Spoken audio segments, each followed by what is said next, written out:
We are at that time of the year where I have a losing streak to look at. Detroit fans are like, oh, good, he's going to talk about us. Oh, good. Awesome. Now, there's a lot of faith in Detroit in this guy here, the new general manager, and his ability to turn things around, but it's going to be ugly. And I think everybody knew it was going to be ugly, but this is bad. Over their last 8 games, the first 7 of which they lost in regulation, they've allowed 5 goals in 6 of them. And in the 2 games where they allowed 2 goals, they didn't score. They scored once in one, and they didn't score at all in the other one.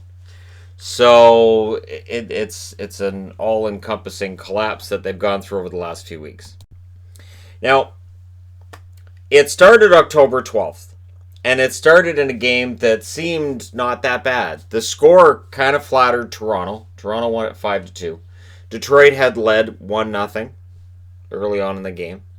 They were outshot 41-27 by the Maple Leafs. Their goals came from Helm and De La Rose. So good. Helm, who had trouble scoring last year, gets off to a decent start this year. Wasn't any reason to panic. Then on October 15th, they went to Vancouver. They lost 5-1. They had led 1-0.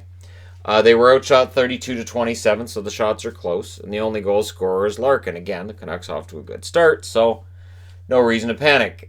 2 nights later in Calgary, they lose 5-1. So this is starting to become a pattern.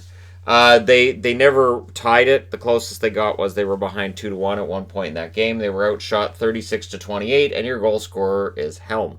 Notice again, goal scorer, not scorers. On the next night in Edmonton, they lost 2-1. Closest they got was 2-1. That was a close game.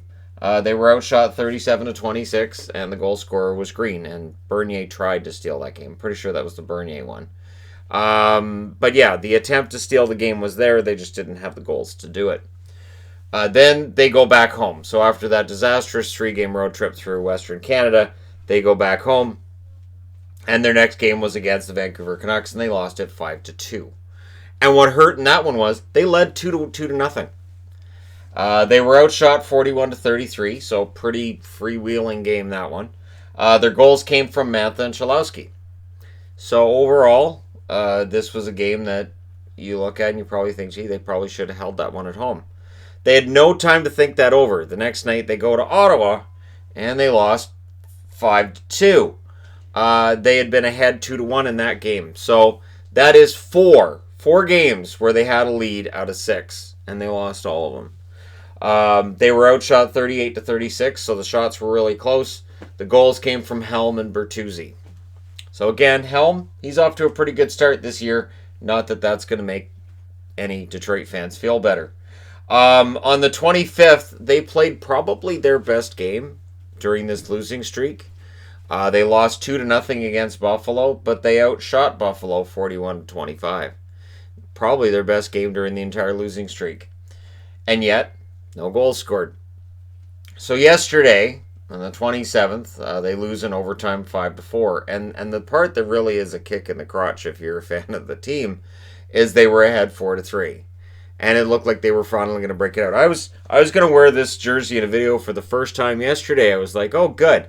I can wear that Yzerman jersey and Detroit review video at the end of the day. Nope, they lost, so I couldn't wear Detroit. The shots were 33-20 yesterday in favor of Detroit. So they have outshot their opponents in their last 2 games. There are signs they're coming out of it. Their goals yesterday came from Peronic, Larkin, Filppula, and Bertuzzi. 4 goals is more than they scored in any other game during this losing streak. They probably should have won yesterday, and it was that too many men on the ice penalty, which I will give Jeff Blashill this. He took ownership of that. He said, that's on me. And he's right. And it was a clear too many men on the ice penalty. So that confusion that leads to having 1 extra player on the ice, that is on the coach in that situation. Their leading scorers right now, Anthony Mantha has 12 points in 12 games, 7 goals, 5 assists. Bertuzzi also has 12 points in 12 games, 5 goals and 7 assists.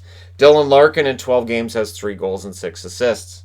The most alarming number, though, when you look down their scoring sheet, is Athanasiou in 10 games this year has 3 assists. He doesn't have a goal yet. and he's a minus 12. Now, again, people don't like the plus-minus statistic. Guess what? It works with certain players in certain situations, and this is one of them. The next worst on the team, Filppula and Cholowski, have minus 7s between them. Filppula, he's a little past his prime. I think we can agree on that. Cholowski, still a young defenseman figuring out his way in the NHL. Athanasiou having a minus 12, that's bad. That's especially considering if you prorate that over a season, that's like, more than a minus 1 every single game. So if he plays 80 games, he'd have a minus 90 record. And at some point, plus minus matters. And this is where it matters right here. The power play is anemic at 12.8%. That'll happen when you're not scoring at all. Their penalty kill, 69.2%. Understandable considering how many goals they've been allowing. Shots per game, honestly, they're not that far off. They're getting 31.5 shots per game against 33.2. It's been helped by their last 2 games. But overall, it's not a horrible number. They do want to bring that shots against down, of course. 33.2 is a bit high. Goals per game, 2.25. Goals against, 3.75. You don't make the playoffs if you're allowing 1.5 more goals per game than you're scoring. And, it's been a long streak. How long does it go on? Well, their next 5, they're at home against the Oilers next. So that's winnable. I mean, if they look at their losing streak, the loss they had at Edmonton was close. So it's winnable. Then they go to Carolina. Not as much a chance they'll get the win there. They go to Florida. Decent chance there in that Florida is wildly unpredictable from period to period. Versus Nashville, not as likely. At the Rangers, possible. It's a Rangers team that can beat the Buffalo Sabres 6-2 and then lose to Boston 7-4. So